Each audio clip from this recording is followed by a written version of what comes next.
কৃষ্ণ হরে কৃষ্ণ কৃষ্ণ কৃষ্ণ হরে হরে হরে রাম রাম রাম হরে হরে হরে কৃষ্ণ কৃষ্ণ কৃষ্ণ হরে হরে হরে রাম রাম রাম হরে হরে হরে কৃষ্ণ কৃষ্ণ কৃষ্ণ হরে হরে হরে রাম রাম রাম হরে হরে।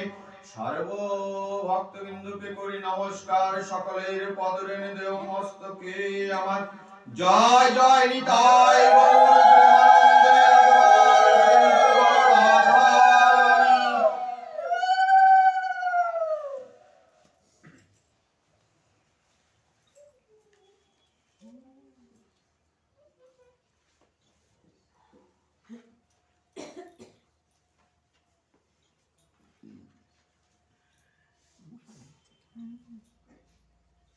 যস্য প্রসাদ ভাগবত প্রসাদ যস্য প্রসাদ নিকুত কোটি হপি ধায়ং তবং তস্য বন্দে চরণারবিন্দম। কুলি পবন অবতার পরম প্রেমময়ী পরতত্ত্বস্মা রসরাজ মিলিত তনু পরম করুণালয় কলিযুগের জীবের একমাত্র গতি সংকীর্তন পিতা গোবিন্দ গোলকের প্রেম ধন পরম করণীয় পরম দয়াল শ্রী সচিদানন্দ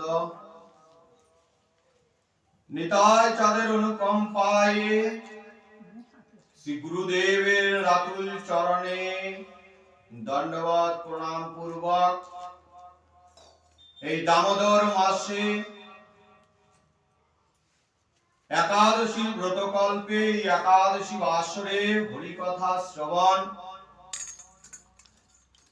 আমরা আজকে ভাগবত আস্বাদন করতে একত্রিত হয়েছি। বলছেন শ্রিয়ম ভাগবত ক্ষিয়ম প্রত্যক্ষ কৃষ্ণায় বহি। না কি বলছেন? শ্রিয়ম ভাগবত ক্ষিয়ম প্রত্যক্ষ কৃষ্ণাহ বহি, অর্থাৎ ভাগবত এবং শ্রীকৃষ্ণের মধ্যে কোনো পার্থক্য নেই। ভাগবত এবং শ্রীকৃষ্ণের মধ্যে কোনো পার্থক্য নেই, আলাদা নেই, অভিন্ন বস্তু। না কৃষ্ণ শ্রীকৃষ্ণের বিগ্রহ হয়, কেমন বিগ্রহ? না চিন্ময়ী বিগ্রহ হয় আর মৃন্ময়ী বিগ্রহ হয়। কেউ চিন্ময়ী বিগ্রহের সাধন করেন, আবার কেউ মৃন্ময়ী বিগ্রহের সাধন করেন। কিন্তু ভাগবত কোন বিগ্রহ? না শ্রীমদ ভাগবত হচ্ছে বাগ বিগ্রহ, অর্থাৎ বাগ বিগ্রহ।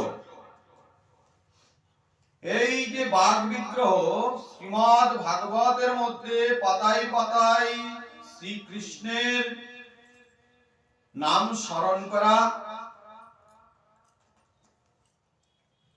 ভক্তজনের বারংবার শ্রীকৃষ্ণ এবং রাধারানীকে স্মরণ করা,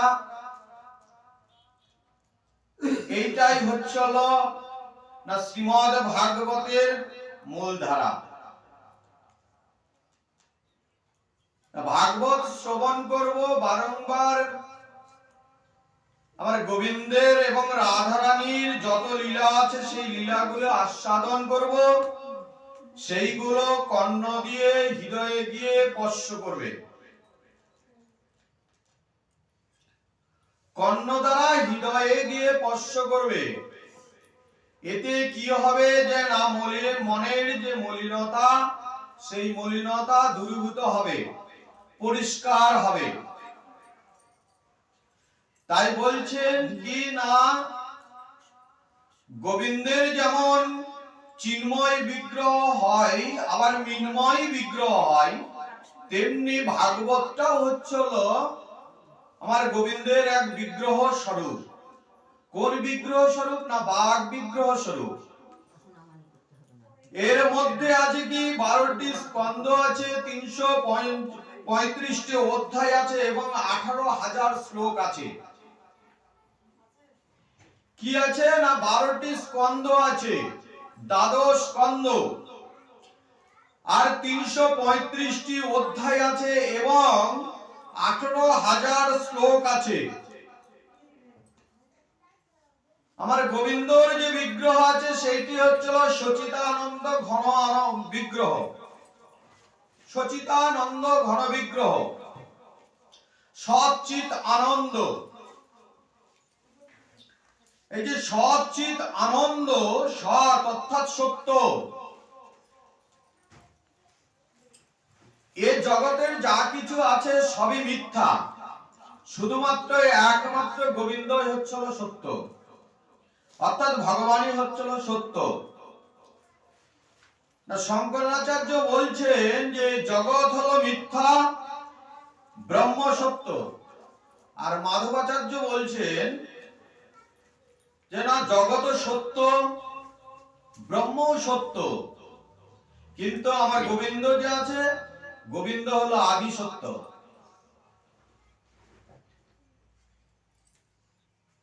কালক্রমে যুগ যুগ ধরে, যুগ যুগান্তর ধরে ভগবান বারংবার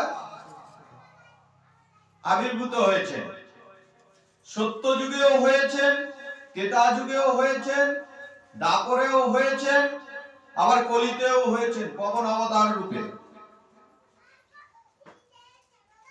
এই যে সচ্চিত আনন্দ রূপ আমার গোবিন্দর, এই যে সচ্চিত আনন্দ রূপ, এই রূপটা কেমন? যাকে দর্শন করবা মাত্র সদাই সর্বদা আনন্দ প্রকাশ হয়, যাকে দর্শন করা মাত্র মনের যে কালিমা, দুঃখ, কষ্ট, এইগুলো দূরীভূত হয়ে সদাই সর্বদা আনন্দ অনুভব হয়। সেটাই হলো আমার গোবিন্দর বিগ্রহ রূপ। চিত না, কি বলছে না, চিত অর্থাৎ চিত্ত প্রকাশ, যার প্রকাশে জগৎ প্রকাশিত হয়, সেই রূপটাই হচ্ছিল আমার গোবিন্দ। আর আনন্দ, একমাত্র ভগবানই হলো আনন্দ। তাহলে সংসারের আনন্দ বৃথা? এই সংসারের সবকিছুই কি বৃথা? বলছে যে হ্যাঁ, সবকিছুই বৃথা। এই সংসারের যাবতীয় যা কিছু আছে এ সবে মাত্র রঙ্গমঞ্চের মতো ক্ষণস্থায়ী, আমার না। তাহলে আমার কি না, আমার হচ্ছিল একমাত্র গোবিন্দ, আমার একমাত্র হলো গোবিন্দ। আমার এ জগতের কেউ আমার নয়। এমনকি আমার যে দেহটা আছে, সেই দেহটা পর্যন্ত আমার নয়, আমার নয় এই দেহটা। তাহলে এই দেহটা কার? না, ভাগবত বলছে যে এই দেহটাও হচ্ছিল আমার গোবিন্দের। গোবিন্দ যদি না দিতেন এই দেহ, তাহলে পরে আমি এই দেহটা পেতাম না। তাই বলছেন এ জগৎ মিথ্যা, এ জগতের যাবতীয় যা কিছু আছে সব রঙ্গমঞ্চ, নাটকের মতো। আমরা এই জগতে এসেছি অভিনয় করবার জন্য। অভিনয় যখন শেষ হয়ে যাবে তখন আমাদের এই জগৎ থেকে চলে যেতে হবে। তাহলে কে আমাদের পরম আত্মীয় বা কে আমাদের, আমার বলে কে কাকে বলবো আমি? না, একমাত্র আমি আমার বলতে পারি একমাত্র গোবিন্দকে। আমরা সেই গোবিন্দের কথা, সেই গোবিন্দের লীলা আস্বাদন করতে আজকে এক জায়গায় হয়েছি। উপরন্ত আজকে খুব বড় তাৎপর্যপূর্ণ একটা দিন। কেমন? একই তো দামোদর মাস, নিয়ম সভা ব্রত মাস, তার উপরে আবার একাদশী তিথি। দামোদর ব্রত যারা পালন করছেন তাদের কাছে এই মাসটা বড়ই সৌভাগ্যের মাস, ডিসকাউন্টের মাস। অল্প সেবায় কি হয় না, অল্প সেবায় গোবিন্দকে খুব তাড়াতাড়ি সন্তুষ্ট করবার মাস।